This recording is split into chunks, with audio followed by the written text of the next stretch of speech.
Nigeria plans to spend 10.5 trillion naira in 2020. New minimum wage with consequential adjustments takes effect December 2019. Federal government generates 4.25 trillion naira as it stops 2019 capital budget releases. Bureau of Public Enterprises pays 36 billion naira to electricity workers. The program is Business Express on the network service of the Nigerian Television Authority, the NTA, and we are reaching you from Abuja, the nation's capital. I am Moplang Dakok.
It's good to know that you always join us on Business Express. The federal government has given details of the 2020 budget. The expenditure framework for the new budget year captures the new minimum wage as approved by President Muhammadu Buhari in April and will focus on provision of critical infrastructure. Minister of Finance, Budget and National Planning Zainab Ahmed says capital releases for 2019 have closed with 1.212 trillion naira so far released. Papers. People saying from 1st of January that without TIN number, you will not operate your account. It doesn't work like that. That is when we have to engage the commercial banks. The FRS will engage the commercial banks and work out a modality of how this will be implemented. And normally, there will be information that is given to citizens. And it's good news for Nigerian workers as the Minister of Finance, Zainab Ahmed, says the new minimum wage with consequential adjustments will take effect from December 2019. The minister, while fielding questions on the federal government's 2020 budget of sustaining growth and job creation, affirmed the increase is captured in the 10.594 trillion naira expenditure plan of government. I want to confirm to you that we have made adequate provision in the budget for payment of minimum wage, and we are also planning in December to pay for the consequential arrears of the consequential adjustments. In another development, the federal government says it has created an electronic platform for administering and easing the process of acquiring import duty exemption certificate (IDEC) in Nigeria. The process is in line with government's quest to reduce corruption to the barest minimum and improve transparency in the public sector. The continuous incidence of revenue losses due to manual processing of applications, incidence of multiple use of IDEC approvals, delay in processing applications, indiscriminate allocations, and subjectivity in the approval process has remained a major constraint in the monitoring, evaluation, and standardizing the process of granting waivers and certificates. In order to address these challenges, the ministry have keyed into the priority programs of this administration, which is to grow the economy, protect lives and properties in line with the Constitution, and fight corruption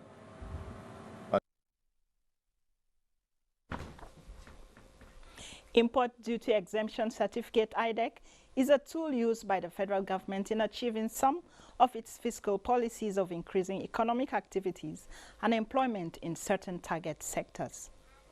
And Nigeria is logically processing the return of the Russians for the completion, rehabilitation, and operation of the Ajaokuta steel plant in Kogi State.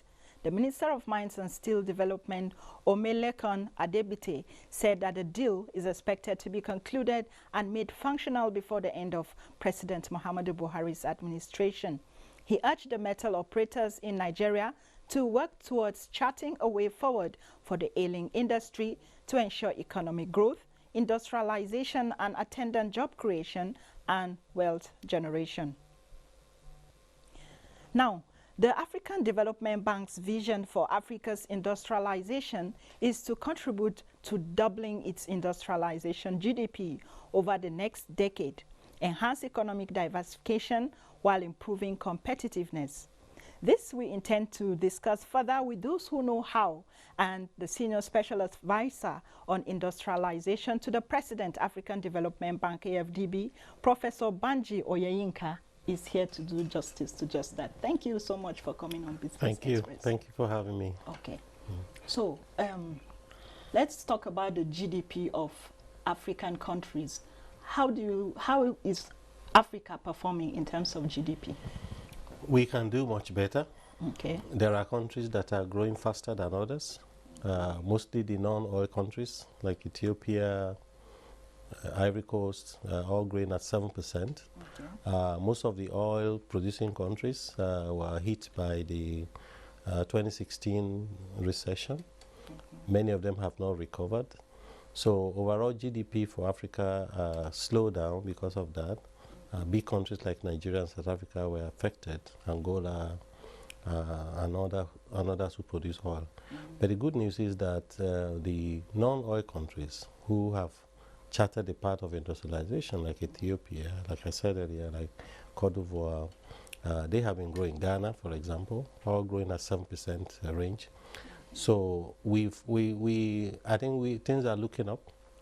At the Africa Development Bank, the projection is that 2019, 2020 will see greater recovery. Okay. Yeah.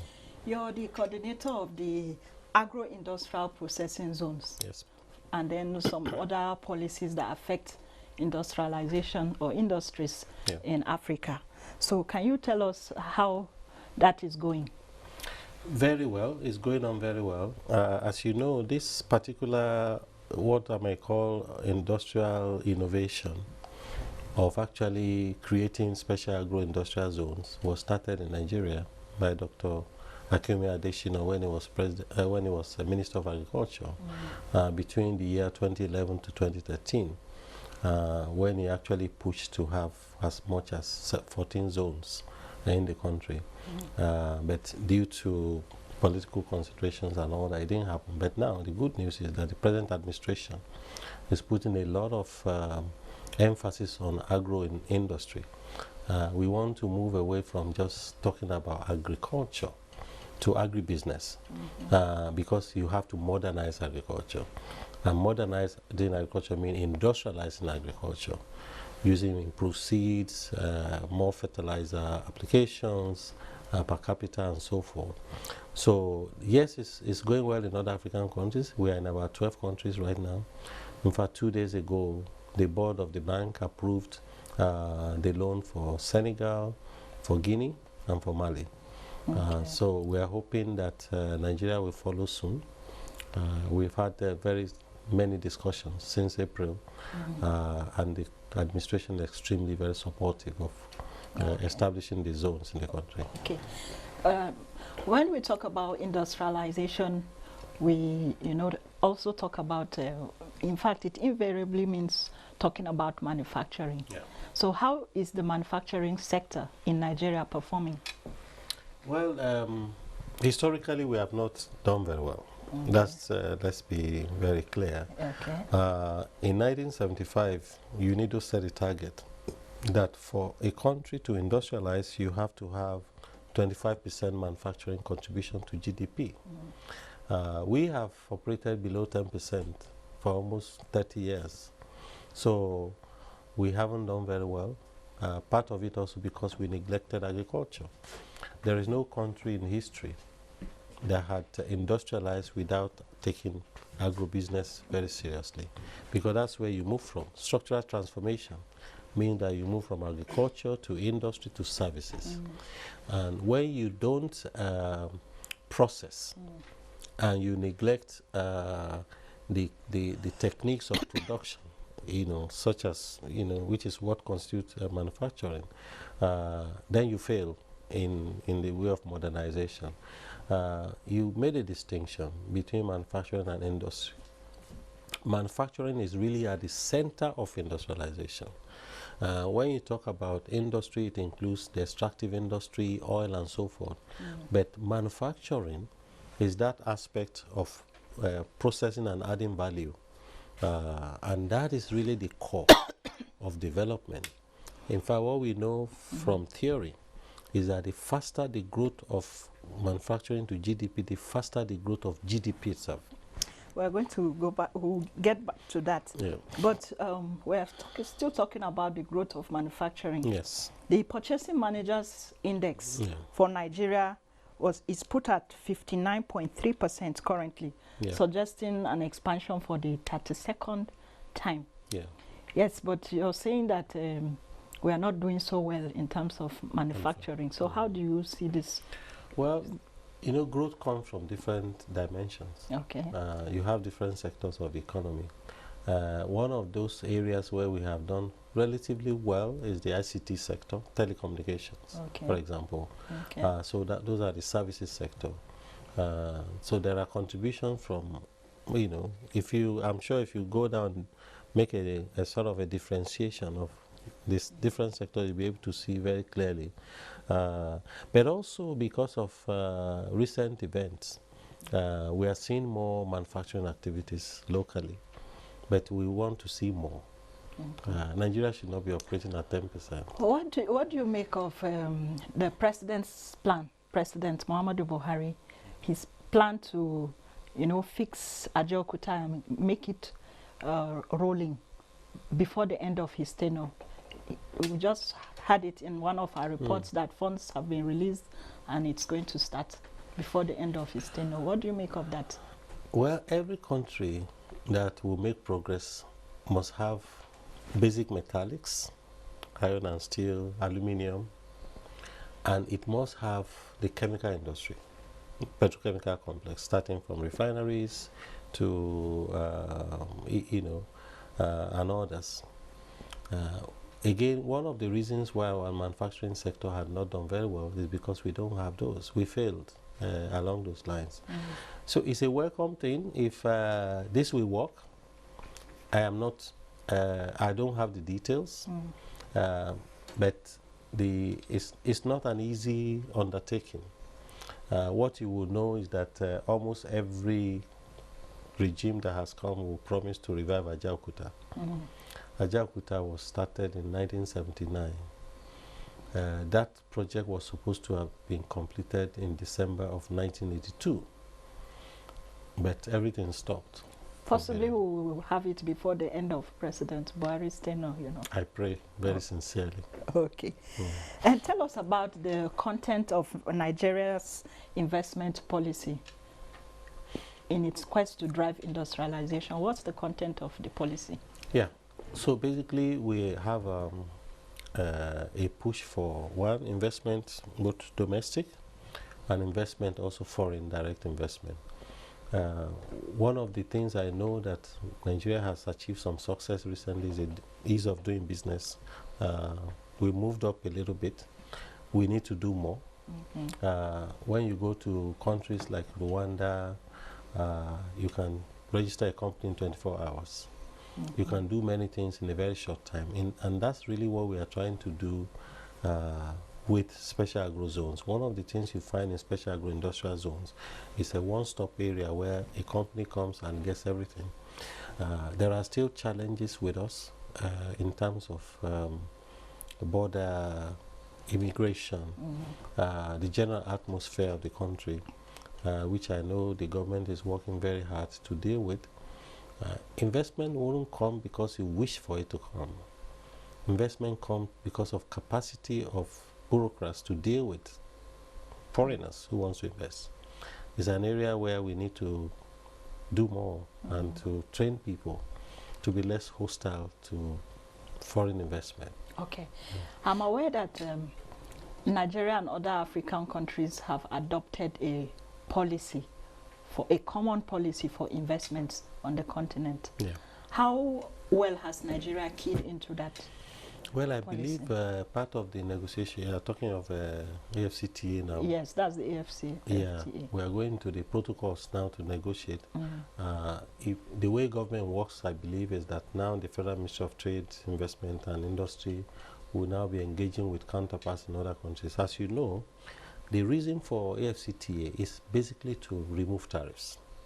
In fact, the purest form of free trade is where it's zero barrier, zero tariff. In fact, zero tariffs and zero border. That's the extreme. Yes. Of course, that's not possible. So I believe that over the next couple of months, there will be all these negotiations. It's never one-sided. You have to negotiate with your neighbors, negotiate with the overall framework of the African Union to ensure that every country gets fair share of the trade. But how prepared is Nigeria for the AFCFTA? I believe we have the capacity.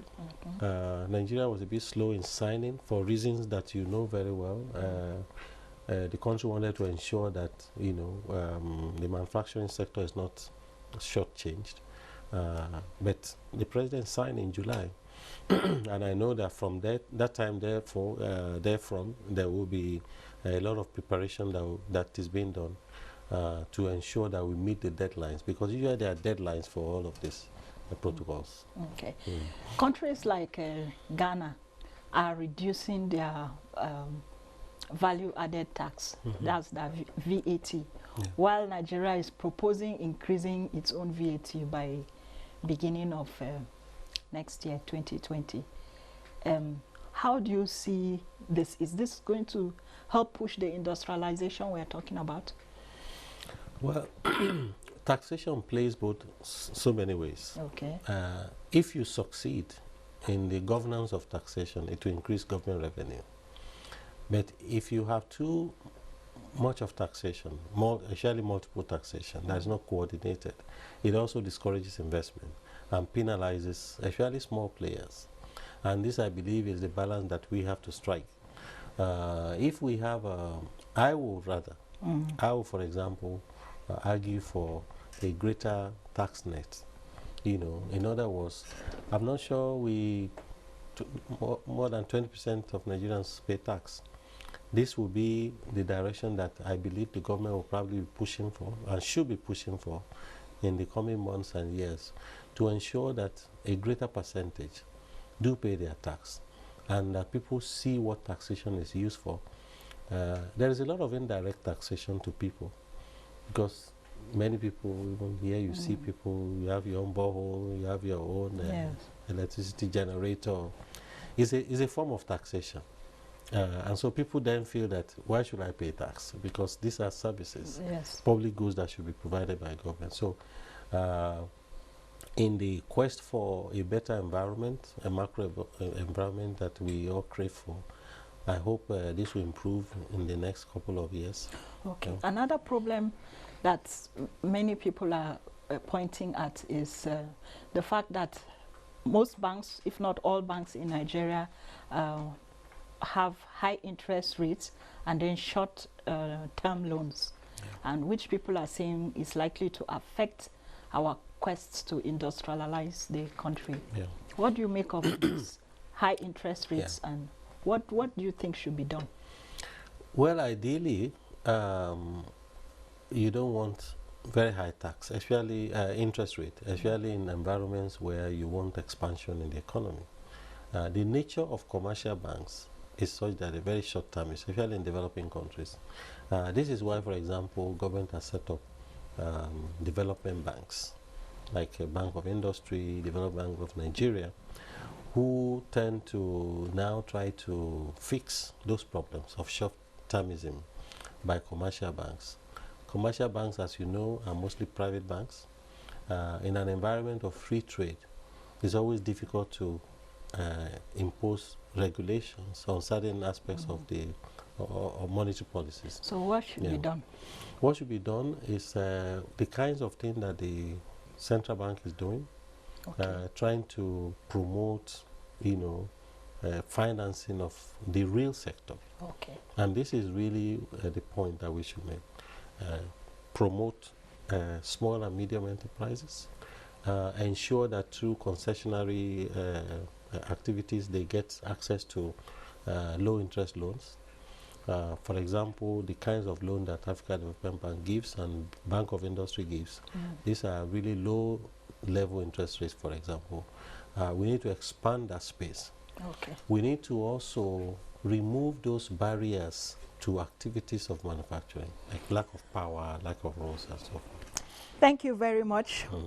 We've been speaking with Professor Banji Oyeyinka of the African Development Bank. Thank you so much for coming on Business Express. Thanks so much. Thanks. Moving on, the Federal Inland Revenue Service FIRS new executive chairman Muhammad Nami says he will remain committed to increasing the revenue drive of the federal government amid dwindling resources. The new FIRS boss noted that these tasks are enormous and require masterstroke measures, resilience in policy implementation, and foresight to evolve novel ideas. FIRS in such a way that the core responsibility of FIRS staff that has been contracted out will be immediately addressed. And on Nigerian Stock Exchange, there was another tumble on the markets this Friday as the all-share index dropped by 0.22% to close at 26,526.35 basis points, with market capitalization at 12.8 trillion naira. A total of 341 million shares worth 2.3 billion naira in 2,949 deals traded at the end of the session. Union Diagnostic was the most sought-after stock, followed by FCMB and Zenith Bank. Nigerian breweries Unilever and Julius Berger Nigeria PLC topped the gainers, while Guinness, Dangote Sugar and Nascon led the decliners. And that's a wrap on this edition of Business Express. Don't forget, you can access all previous episodes on YouTube, and you can communicate with us on Twitter. The handle is at NTA News Now. The hashtag is BizX. We value your feedback, so join us again on Monday for another package. I am Muplang Dakok, and as usual, I say keep thinking and doing business.